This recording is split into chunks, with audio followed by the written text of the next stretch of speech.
Bien-aimés dans le Seigneur, je suis très heureux de vous retrouver encore ce soir.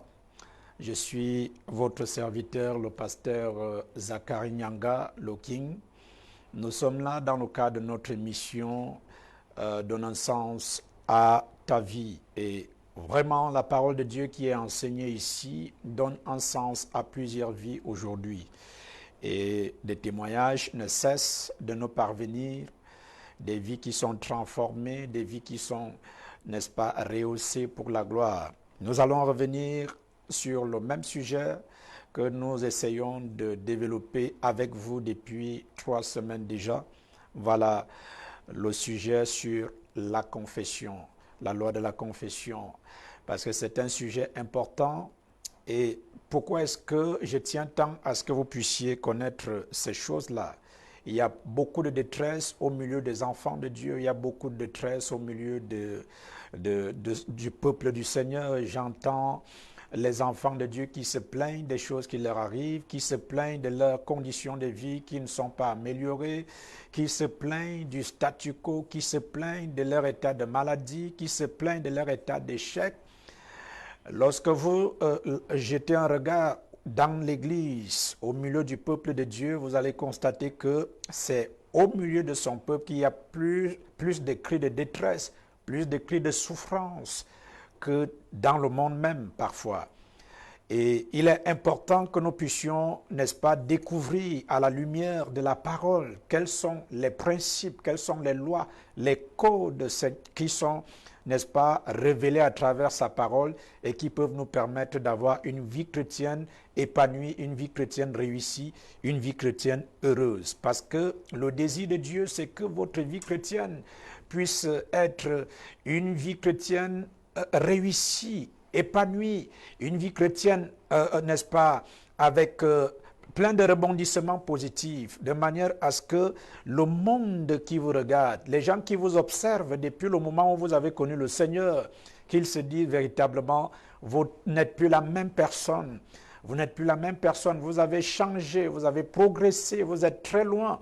Et que votre vie de réussite, de succès, puisse leur donner cette envie de connaître Jésus-Christ.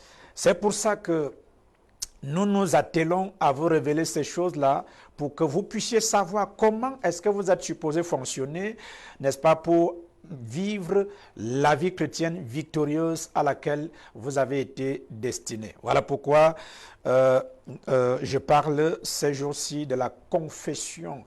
Quelle est l'importance de la confession dans la vie du chrétien?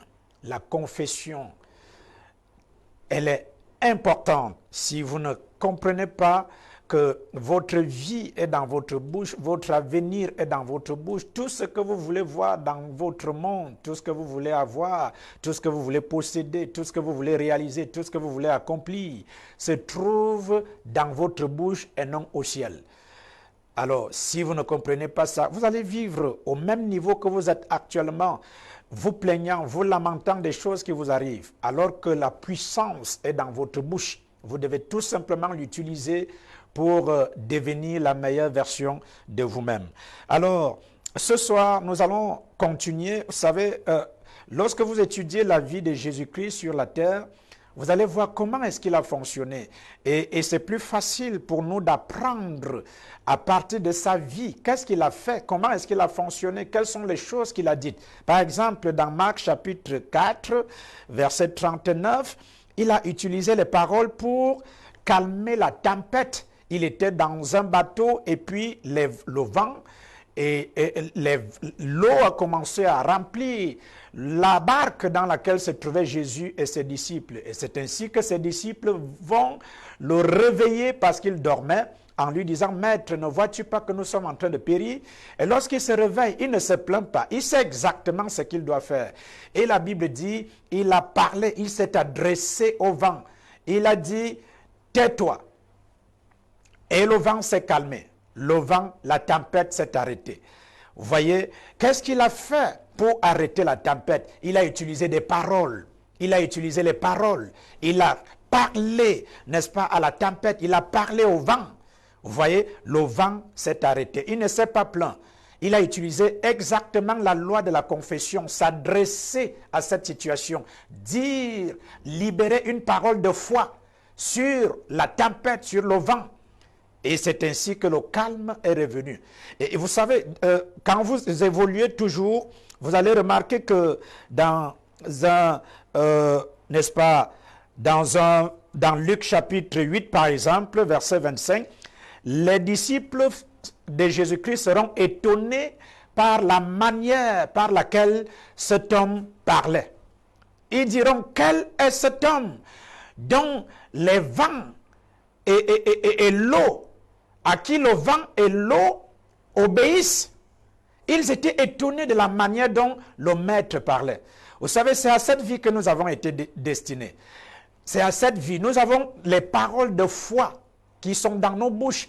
Et ces paroles de foi ont besoin d'être utilisées pour créer le genre de vie que nous voulons avoir, le genre de circonstances que nous voulons avoir. Vous savez, pour ce qui nous concerne en tant qu'enfants de Dieu, notre présent, notre passé même et notre futur, c'est du passé pour Dieu. Vous voyez, votre vie passée, votre vie présente, votre vie future, c'est du passé pour Dieu. Ça veut dire que le Dieu que tu invoques, que tu sers, a dépassé cette étape-là, ce niveau. Dieu n'est plus assis au ciel en se demandant qu'est-ce qu'il doit faire pour que Caroline soit heureuse, qu'est-ce qu'il doit faire pour que Michel soit guéri, qu'est-ce qu'il doit faire pour qu'il puisse compléter la paix dans la famille de Richard. Non, il n'est pas au ciel en se demandant ce qu'il doit faire pour toi. Il a tout fait. Il a tout fait. Tout ce qu'il était supposé faire, il l'a fait pour que tu puisses vivre la qualité de vie à laquelle tu as été destiné. Hébreux chapitre 13, chapitre 3 nous le dit, que Dieu s'est reposé, n'est-ce pas, de son œuvre. Et nous, il nous a introduits dans son repos. Ça veut dire que pour Dieu, ce qu'il était supposé faire pour que tes conditions de vie soient meilleures, il l'a déjà fait. Ce qu'il était supposé faire pour que tu sois marié, pour que tu aies des enfants, pour que tu, n'est-ce pas, voyages, que tu aies la promotion, que tu aies un grand ministère, que tu sois influent en tant que chrétien, il l'a fait. Il ne réfléchit plus sur ce qu'il doit faire. Il a terminé son ouvrage. Il a terminé avec toi. Donc ta vie présente et même la vie à venir, c'est du passé pour Dieu. Il a dépassé ce niveau-là. C'est à toi maintenant d'aller découvrir ce qu'il a fait et pour s'accorder avec son œuvre parfaite concernant ta vie pour annoncer et proclamer, amener ces choses qui sont dans le règne de l'esprit à se manifester dans le règne physique. À se manifester dans le règne physique. Et ça, c'est la vie chrétienne en réalité. La vie que nous sommes en train de vivre a déjà été vécue spirituellement, en esprit. Donc, qu'est-ce que nous faisons? Nous sommes là pour manifester cette vie qui a déjà été vécue en Dieu, sur la terre. Est-ce que vous comprenez ce que je suis en train de dire? Donc, c'est très important. Vous savez, dans notre vie, dans nos vies en tant que chrétiens, nous regardons toujours dans la mauvaise direction. Par exemple, il arrive que quelqu'un, ce soir, pendant que je suis en train de parler, il soit dans une situation maladive. Il y a une tumeur qui se développe sur ton corps. Il y a, n'est-ce pas, une maladie. Le docteur a diagnostiqué une maladie à l'hôpital et tu es en train de ressentir des douleurs. Et en fait, qu'est-ce que tu dois faire par rapport à cette situation? Si tu te lamentes, ça ne change rien. Tu te plains, ça ne change rien. Vous voyez? Mais ce que tu dois faire, c'est apprendre à ne plus regarder à la maladie en regardant à la santé. Donc, comment faire pour que cette maladie disparaisse de ton corps? Tu dois premièrement apprendre à regarder non à la maladie, mais à la santé. C'est-à-dire changer ta façon de te voir. Il faut reconnaître qu'en réalité, cette chose qui, n'est-ce pas, a été diagnostiquée à l'hôpital, a disparu de ton corps. Il faut reconnaître et commencer à donner gloire à Dieu pour cela. Reconnaître que cette chose a disparu de ton corps. Au lieu de rester là pour essayer de chercher à sentir si véritablement ça a disparu. Non, ne le fais pas. Ne regarde pas à la maladie. Ne regarde pas aux problèmes, ne regarde pas aux troubles. Regarde à la santé, regarde à la solution, regarde à la provision. Ça, c'est la vie de foi. Nous allons aller découvrir cela dans Romains chapitre 4 pour voir ceci avec notre Père, le Père des croyants appelé Abraham. Comment est-ce qu'il a fait? Dans Romains chapitre 4, verset 19, la Bible dit « Et sans faiblir dans la foi, il ne considéra point que son corps était déjà usé, puisqu'il avait près de 100 ans, et que Sarah n'était plus en état d'avoir des enfants. » Il dit « sans faiblir dans la foi. » Il ne considéra pas, il n'a pas regardé à son corps comme étant un corps déjà, c'est-à-dire assujetti, un corps faible. Non, il n'a pas regardé à son corps comme étant, n'est-ce pas, étant dans l'incapacité de faire des enfants. Non, il a regardé à Sarah comme, il n'a pas regardé au corps de Sarah comme un corps qui ne pouvait plus procréer. Mais lorsqu'il regardait à Sarah, il pouvait dire à Sarah, « Oh chérie, je suis en train de voir que ton corps est frais. Ton corps est frais. Il est neuf. » Vous voyez, c'est comme ça qu'il pouvait dire à Sarah, « Sarah, je vois que tu progresses. Je vois des changements. Je vois l'évolution. Ton corps est frais. » Il ne regardait pas au corps de Sarah en se disant, « Oh, est-ce que quelque chose va sortir de ce corps? Regarde comment ton corps est faible. Regarde. Hey, Dieu a dit que tu vas accoucher. Mais avec la qualité de corps, est-ce que tu vas réellement accoucher? » Non, non, non. Il avait un regard différent. Il ne regardait pas au corps faible, mais il regardait au corps rajeuni, au corps frais de Sarah. Et pouvait dire à sa femme, chérie, je vois le progrès. Je vois ton corps qui rajeunit, qui se développe. Waouh, waouh, waouh, waouh, waouh. Je rends grâce à Dieu. Il dit, sans faiblir dans la foi, il ne considéra pas. Lui-même, il se considérait comme un jeune homme frais, rempli d'énergie, viril. C'est comme ça qu'il se considérait. Non comme un vieux papa qui n'était plus à l'âge, n'est-ce pas, d'avoir des enfants, de faire des enfants. Comment est-ce que tu te vois?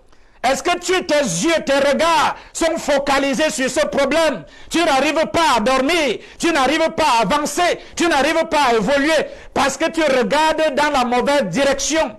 Tu regardes dans la direction du trouble, tu regardes dans la direction des problèmes. Arrête de regarder dans la mauvaise direction. Tant que tu regardes dans la mauvaise direction, tu ne verras aucun changement. Tu n'auras pas la possibilité, l'opportunité de voir des changements qui s'opèrent dans ta vie. Tu n'auras pas l'opportunité de voir de belles choses qui sont en train de se mettre en place. Tu n'auras pas l'opportunité de voir le progrès, de voir l'évolution, parce que tu regardes dans la mauvaise direction. Le verset 20 dit, il ne douta point. Même lorsqu'il avait raison de douter, mais il a refusé de douter. Il ne douta point par incrédulité au sujet de la promesse de Dieu. Mais il fut fortifié par la foi. Alléluia. Il fut fortifié par la foi. Il a fortifié la vision qu'il avait de lui-même et de son épouse. Il ne douta pas, même quand il avait l'opportunité de douter. Même quand il avait l'opportunité de douter. Il faut apprendre à reconnaître, à travers une situation difficile, la manifestation de la gloire de Dieu. Voir la lumière jaillir au milieu des ténèbres. Il faut apprendre à reconnaître la gloire de Dieu, n'est-ce pas, même au milieu d'une situation critique. Et au milieu d'une situation désespérante, tu dois apprendre à reconnaître que non, je vois l'évolution, je vois le progrès, je ne vois pas ce que Satan veut me faire voir. Je vois le changement. Je ne refuse de voir ce que l'ennemi veut me faire voir. Je vois ma vie progressant, ma vie évoluant, ma vie s'élevant à un autre niveau de gloire. Je le vois. Et quand vous commencez à voir de cette manière, c'est alors que vous vous accordez avec cette vision, cette nouvelle vision de vous. Et vous commencez à parler. Vous parlez. Vous parlez. Vous pouvez commencer à dire Je me vois en train de progresser. Je me vois en train d'évoluer. Je me vois en train d'avancer dans la vie. Je vois des progrès professionnellement. Je vois des progrès dans mon mariage. Je vois des progrès dans mes affaires. Je vois des progrès dans mes finances.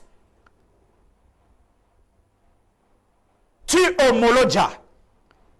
Tu t'accordes avec la vision de Dieu pour ta vie. Dire la même chose que Dieu.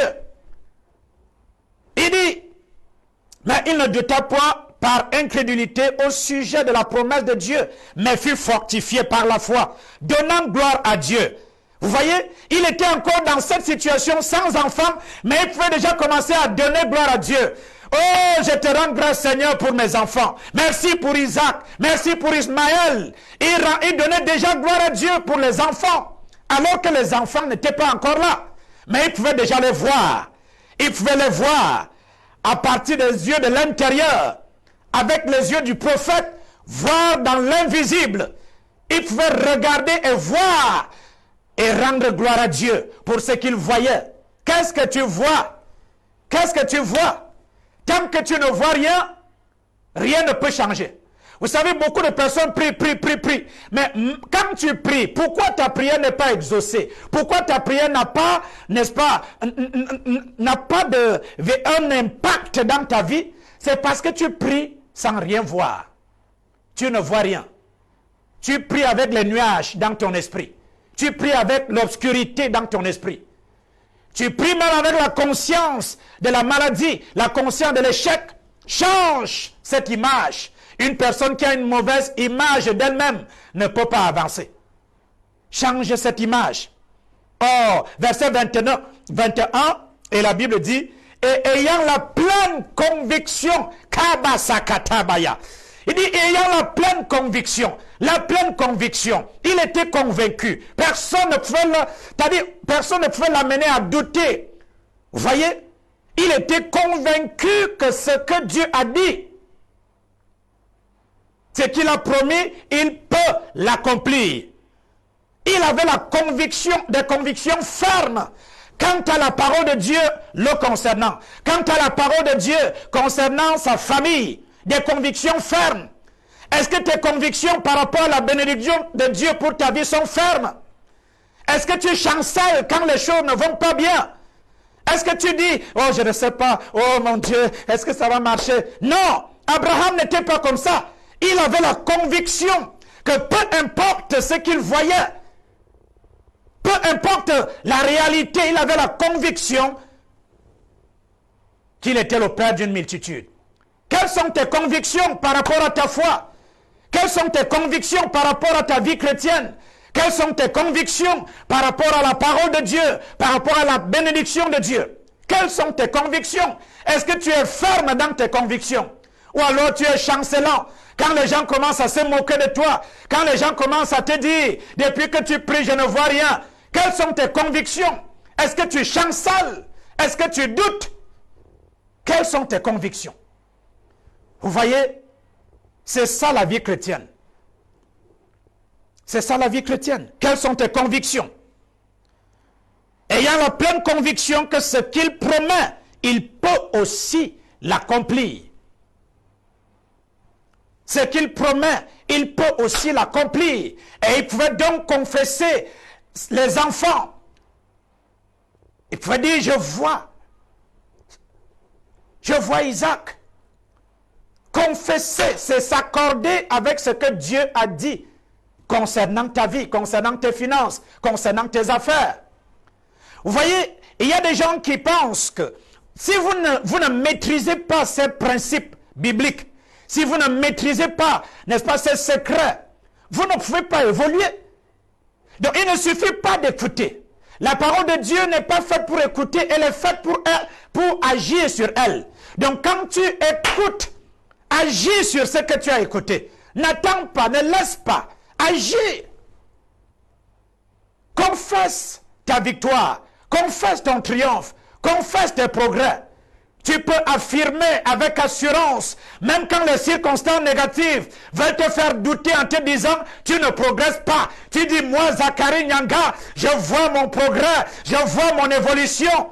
Oui, ils peuvent te dire qu'ils ne veulent pas, n'est-ce pas, tu ne mérites pas la promotion dans cette entreprise. Ils ne veulent pas te retenir. Ne t'inquiète pas. La promotion ne vient ni de l'Orient, ni de l'Occident. Elle ne vient pas des hommes. Rentre.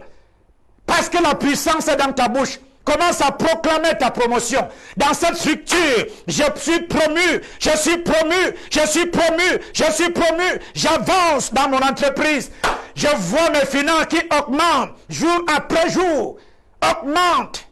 Mes progrès sont évidents, visibles pour tous. Tu peux être en train de parler comme ça et puis une image apparaît pour te faire douter. Est-ce que tu es sûr que ça marche? Vous savez, écoutez-moi très bien. La Bible dit, dans la ville d'Éphèse, la parole a puissamment grandi et elle a fini par prévaloir. Même quand les choses ne veulent pas se conformer, continue encore. Ne t'arrête pas. Continue de confesser. Continue de confesser ta santé. Confesse ta santé. Je suis en parfaite santé. Je ne suis pas malade. Je refuse que mon corps soit affligé. Je refuse d'être faible. Je refuse d'être fatigué. Je refuse cette tumeur. Parce que quand Dieu te regarde, il ne voit pas la maladie. Tu es un être parfait. Donc en réalité, la vérité est que tu n'es pas malade. Mais la réalité, c'est qu'il y a quelque chose sur ton corps. Et tu dois faire quelque chose par rapport à cela. Parce que Dieu a mis la puissance dans ta bouche. Annonce, proclame, confesse ton mariage. Ne dis pas, je ne sais pas, un homme vient dans ma vie, il repart. Non, avec cette mentalité, aucun homme ne viendra pour rester. Parce que vous êtes le résultat de ce que vous dites. Écoutez-moi très bien. Là où vous êtes dans la vie aujourd'hui est le résultat des paroles que vous avez confessées hier. Là où vous êtes dans la vie, vous êtes le résultat des paroles que vous avez écoutées. Vous êtes le résultat des paroles que vous avez regardées, c'est-à-dire écoutées en regardant la télévision, les informations, les paroles que vous avez héritées de vos parents. Vous êtes le résultat de vos propres paroles. Si vous voulez que votre futur soit différent, envoyez les paroles dans le futur. Vos paroles arrivent premièrement avant vous. Par exemple, je suis en train de parler à plus de 2000 personnes en ce moment. Je ne vous vois pas. Mes paroles ont un écho et peuvent provoquer, n'est-ce pas, des changements dans votre vie. Je n'ai pas besoin d'être là parce que ce sont des paroles qui sont ointes. Elles sont puissantes. Lorsque vous les écoutez, les recevez, elles ont la capacité d'ôter la maladie de votre corps. Elles ont la capacité de vous séparer, n'est-ce pas, de cette tumeur cancéreuse, de vous séparer de cette pauvreté, de cet échec, de ce célibat. Ces paroles qui sortent de ma bouche, parce qu'elles sont ointes, ce ne sont pas des paroles ordinaires. Non, ce sont des paroles remplies de puissance, remplies d'énergie. Et elles vous localisent maintenant. Et commence à effectuer des changements. Je n'ai pas besoin d'être là. Vous savez, vous pouvez dire à quelqu'un qui toque à votre porte, entrez. Vous n'êtes pas allé le chercher avec votre main, mais vous avez parlé tout simplement, et ces paroles ont provoqué une réaction chez la personne. Donc vos paroles sont puissantes. Vous pouvez changer votre futur. Vous pouvez commander à votre futur de vous procurer le meilleur, de vous produire le meilleur. Vous pouvez préparer, n'est-ce pas? Vous pouvez annoncer en avance des choses que vous voulez voir arriver dans votre vie avant qu'elles n'arrivent. Le succès, la réussite, ce n'est pas un accident. Vous programmez votre vie par vos paroles. Vous programmez votre foyer par vos paroles. Vous programmez votre santé par vos paroles. Vous programmez vos finances par vos paroles. Il y a des gens qui se maudissent à longueur de journée. Vos vies sont le résultat de vos paroles. Homologia. Qu'est-ce que tu dis? Abraham n'a pas changé sa confession. Oh, Santa Karababa Shikitiriba Sakata. Mandebo Sakata. Donc, refuse de regarder à la mauvaise direction. Regarde. Regarde le progrès. Regarde les changements. Regarde les résultats. Regarde. Regarde. Et un regard différent. Et des convictions fermes.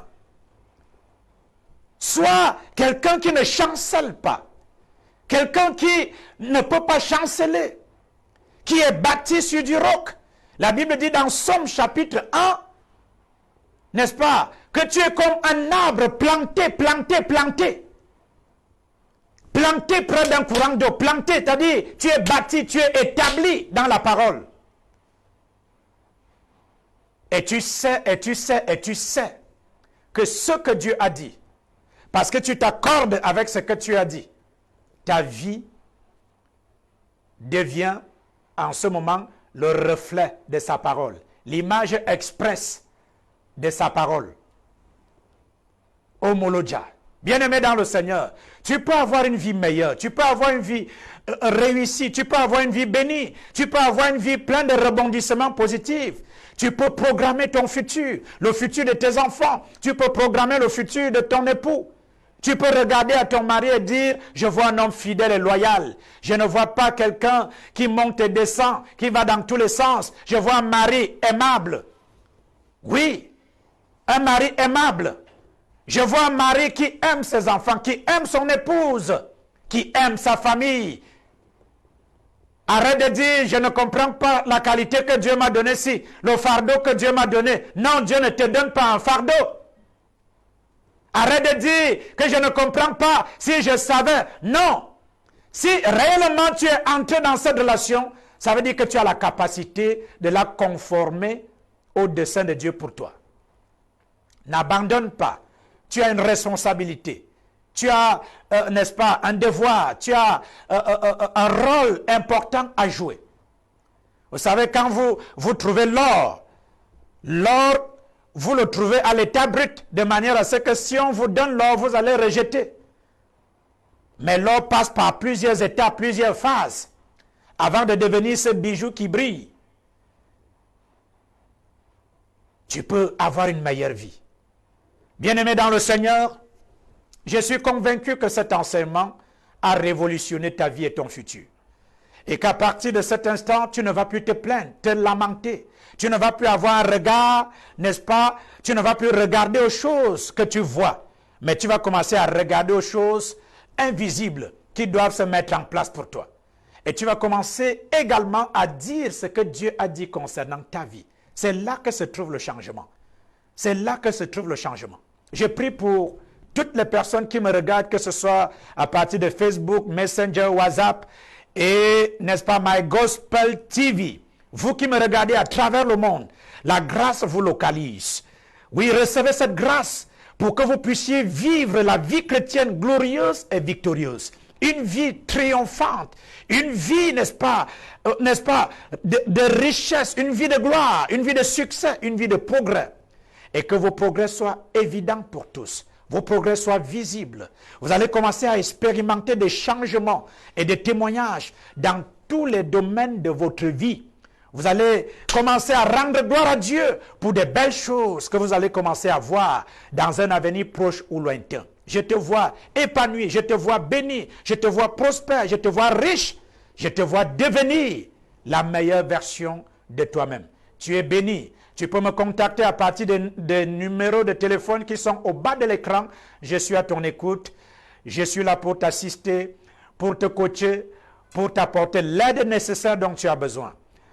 Merci d'avoir écouté le message. Restez bénis. On se retrouve à mercredi prochain. Shalom, shalom, shalom.